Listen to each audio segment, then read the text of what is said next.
There has been much research carried out about whether an all-girls learning environment provides the motivation, self-belief, and resilience for girls to feel confident about their abilities in traditionally male-dominated subjects, such as math and science. We investigate how and if single-sex schooling increases girls' interests and self-efficacy in STEM subjects, and whether it influences their choice to study these subjects at university. Please welcome the presentation of Rita Atkins, who is a math teacher and also a Women International Master. She has spent over a decade teaching math and physics in Ireland and the UK. Rita? So, does single-sex education enhance girls' achievement in STEM subjects? I personally believe so. And to justify my opinion, I feel compelled to give you some background information on how gender stereotypes are formed and whether they hinder girls' performance in STEM subjects if taught together with boys. The underrepresentation of women in STEM occupation is a worldwide phenomenon. It's widely reported in the media, and it's also a growing concern of politicians. In male-dominated industries, there is still some gender harassment present. It takes the form of belittling jokes, demeaning comments, and the intended message is, you are not part of the boys. There are marked gender imbalances in STEM study. Many more boys choose STEM at 16+ education and at university than girls. So let's investigate if gender-segregated STEM classes at school could help close this gender gap. I have taught mathematics and physics in a girls' school in the UK for 4 years. This was in St. Paul's Girls' School in London.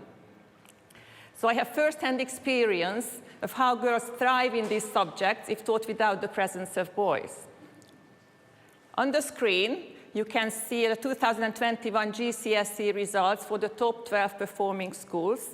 GCSE stands for General Certificate of Secondary Education. This is a UK exam that students take at the age of 16. They usually examined in about 10 subjects. As you can see, 7 out of the 12 schools are all-girls schools. So girls perform well across all subjects, and this pattern is consistent. It happens year after year. So if girls are so good, then why do boys still outnumber and outperform them in STEM subjects?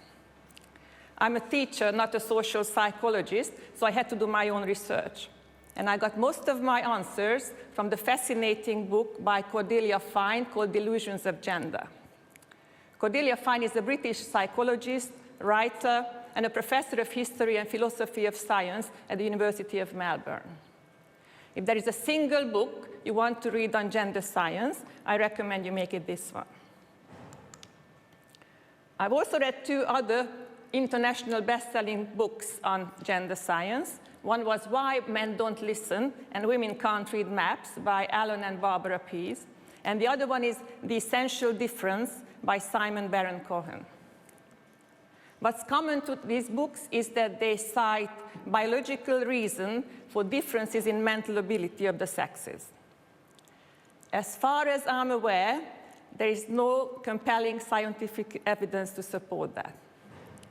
As biological reasons, they use examples like the male fetal brain is immersed in testosterone during gestation, or brains of men and women light up differently for the same stimuli in MRI scans.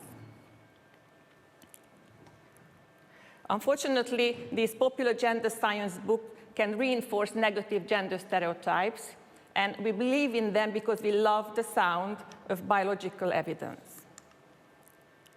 So how do we form our gender stereotypes? Where do they come from? Well, the simple answer is everywhere. Take family, for example. Mothers use emotional language with their daughters, much more emotional language than with their sons. So little children learn that it's more acceptable for a woman to talk about her emotions than for a man.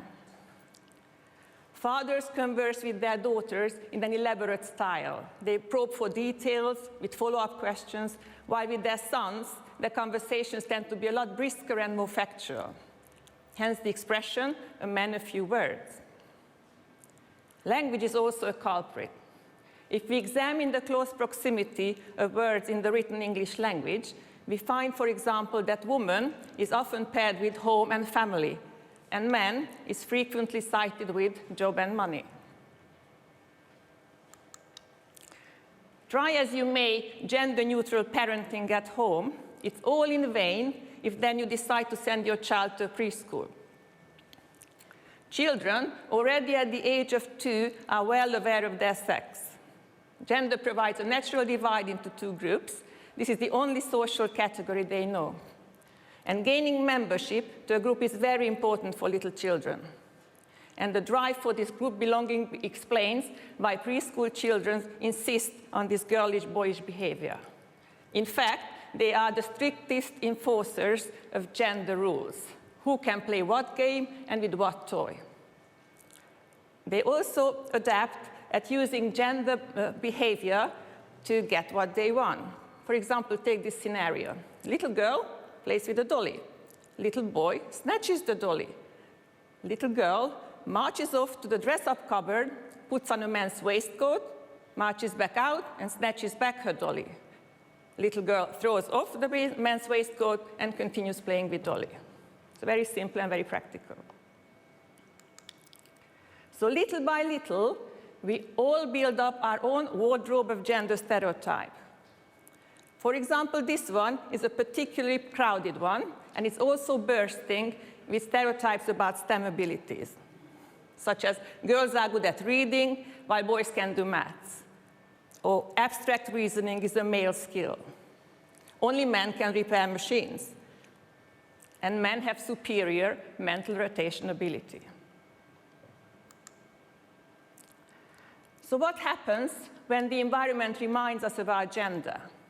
We immediately start to think of ourselves in terms of our gender. We dip into our wardrobe of gender stereotypes. This can change our self-perception, debilitate or enhance certain abilities, and our performance falls in line with the stereotype. This is called gender priming. And there's an awful lot of gender priming present in an adolescent mixed classroom. Gender priming can be quite subtle. For example, if you are asked to take a mathematics test, but before the test, you need to state your gender, then if you are a woman, you are very likely to perform worse in that test than usual. Here's a quick mental rotation test for you. Which images are the same as the original image, aside from their orientation? Take a quick look.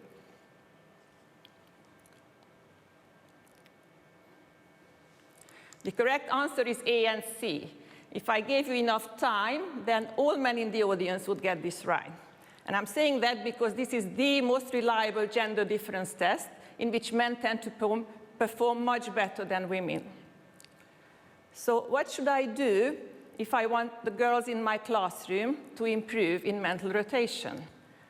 Obviously, I could train them, but that's hard work. So instead, I decide to tell them a little fib. Prior to taking the test, I tell them that women usually perform better than men in mental rotation tests due to innate genetic reasons. This actually has been tried out, and women perform just as well as men after being given this information. There is another important thing that happens in social situations. This is called social tuning. If there is motivation for a good relationship, then people tune in their self-evaluation to blend in with the opinion of the self held by others. Self-perception, ability, and behavior adjust to create a shared reality. For example, I am a girl in a classroom, I'm very fond of a boy, and he doesn't think it's cool for girls to like math. So what will happen? I probably will not be able to add 2 and 2 together, or at least I will make sure that the sum is not equal to 4. So we blend in like chameleons and adjust ourselves to fit in with the expectations of significant others. So this is social tuning. So I think it's time to answer the question, why boys outnumber and outperform girls in STEM subjects?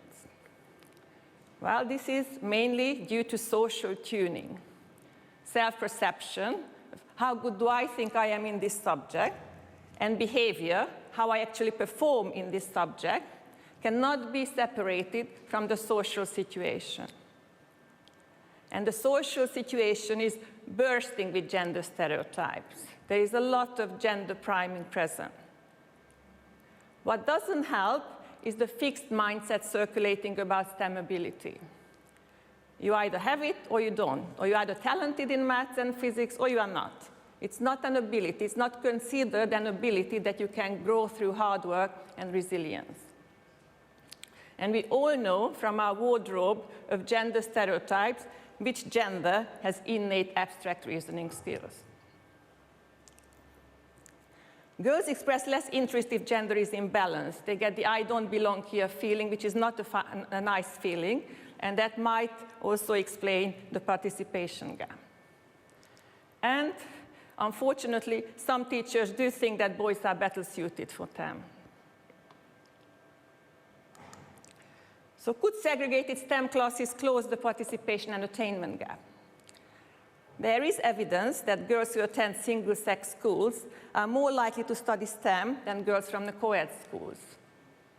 Free from boys' social tuning and very little gender priming present, girls can actually build their confidence.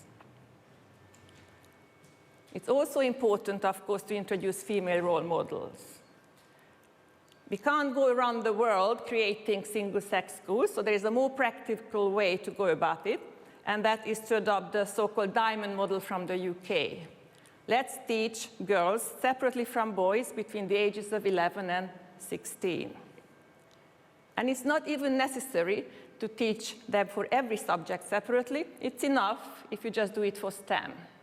This actually has a name. This is called the diamond edge model. So to conclude, I do believe that teaching adolescent girls separately from boys for STEM subjects is a step in the correct direction, at least until the content of our wardrobe of gender stereotypes has shrunk in size significantly. Thank you.